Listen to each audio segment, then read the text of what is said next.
Subscribe now and press the bell icon. Never miss an update.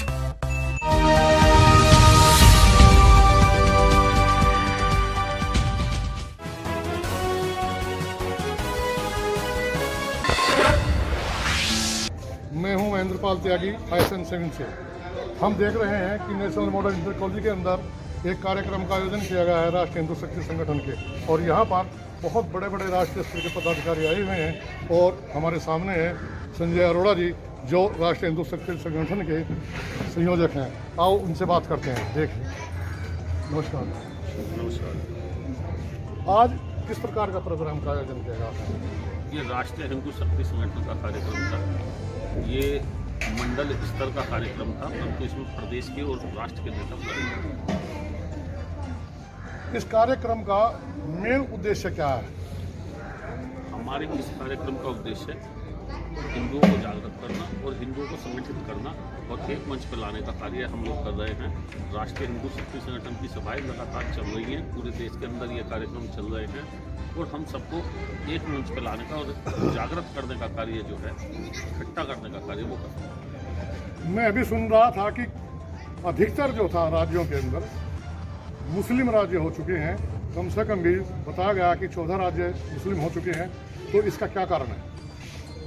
देखो, जो राज्य जहाँ पर मुस्लिमों की आबादी बहुत तेज़ी के साथ बढ़ी है, वहाँ पर इस तरह का जो इस्लामिक आतंकवाद है वो बड़ी तेज़ी के साथ बढ़ा। उस जनसंख्या नियंत्रण के लिए हम केंद्र सरकार से लगातार मांग कर रहे हैं। राष्ट्रीय हिंदू शक्ति संगठन जनसंख्या नियंत्रण बिल की मांग कर रहा है, और हम यही अनुरोध केंद्र सरकार से करते हैं कि जल्द से जल्द इस कानून को लागू किया जाए, जिससे कि भारत में जो असामाजिक तत्वों की जनसंख्या तेजी से बढ़ रही है उसे रोका जाए। अभी आपने बताया कि हम जनसंख्या बिल का इंतजार कर रहे हैं, वो लाने की कोशिश कर रहे हैं। क्या इसके बारे में हमारे माननीय प्रधानमंत्री मोदी जी ने कोई आश्वासन दिया है? देखो, राष्ट्रीय हिंदू शक्ति संगठन लगातार ज्ञापन के माध्यम से पूरे देश के अंदर ज्ञापनों का दौर चल रहा है। ज्ञापनों के माध्यम से और मेल द्वारा जनसंख्या नियंत्रण की मांग कर रहा है माननीय प्रधानमंत्री मोदी से और गृह मंत्री मोदी से। हम मेल भी भेज रहे हैं और ज्ञापन भी दे रहे हैं, और ये मांग हमारी जब तक चलती रहेगी जब तक कि जनसंख्या नियंत्रण बिल लागू नहीं। हस्ताक्षर अभियान भी चल रहा है। धन्यवाद। बहुत बहुत कोई फूल दे रहा है, कोई कुछ कर रहा है।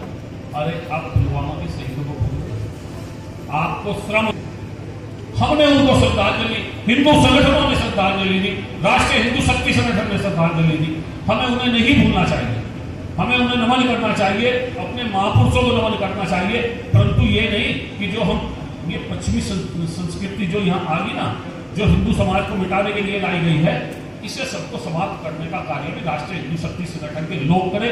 आप सब लोग करें जो राष्ट्रीय हिंदू शक्ति संगठन का कार्य करता है, चाहे वो छोटा कार्य करता है चाहे बड़ा कार्य करता है। मैं कह देना चाहता हूं कि वो अपना आपको राष्ट्रीय संयोजक और राष्ट्रीय अध्यक्ष पद मत समझे।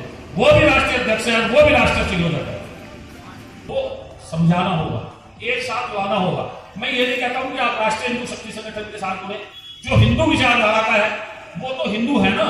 आप बनाने लगे, अरे इस जात पात के गठबंधन को हमें समाप्त करना होगा।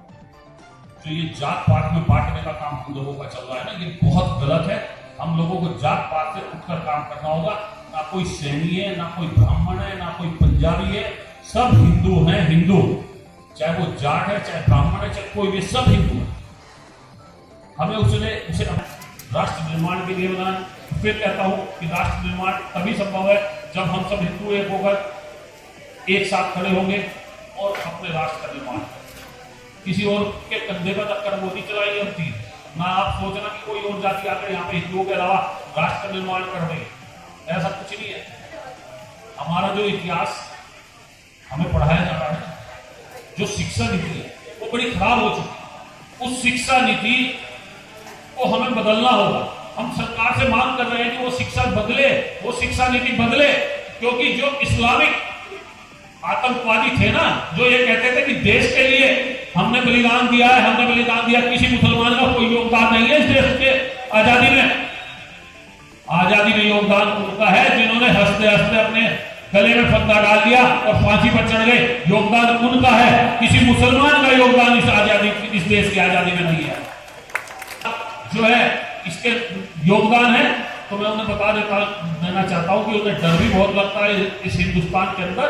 तो इस हिंदुस्तान ने अब रास्ते खोल दिए हैं, वे जहां जाना चाहते हैं, जहां वे अपने आप को सुरक्षित समझते हैं, वे वहां जा सकते हैं। पूरे कम्युनिस्टों के हाथ में हमने अपनी फिल्म इंडस्ट्री सौंप दी, जो तांडव जैसी फिल्मों को बनाते हैं और हमारे हिंदू देवी देवताओं को मजाक बनाते हैं। अरे इस कम्युनिस्टों के गठजोड़ ने तो नाश कर दिया देश का, इन सेकुलर ताकतों ने देश का नाश कर दिया। इन ताकतों को समाप्त करने के लिए हमें आगे आना होगा, हमें हिंदू राष्ट्र की स्थापना के लिए आगे बढ़ना होगा। आप सब लोग मेरे साथ एक जोरदार नारा लगाएं,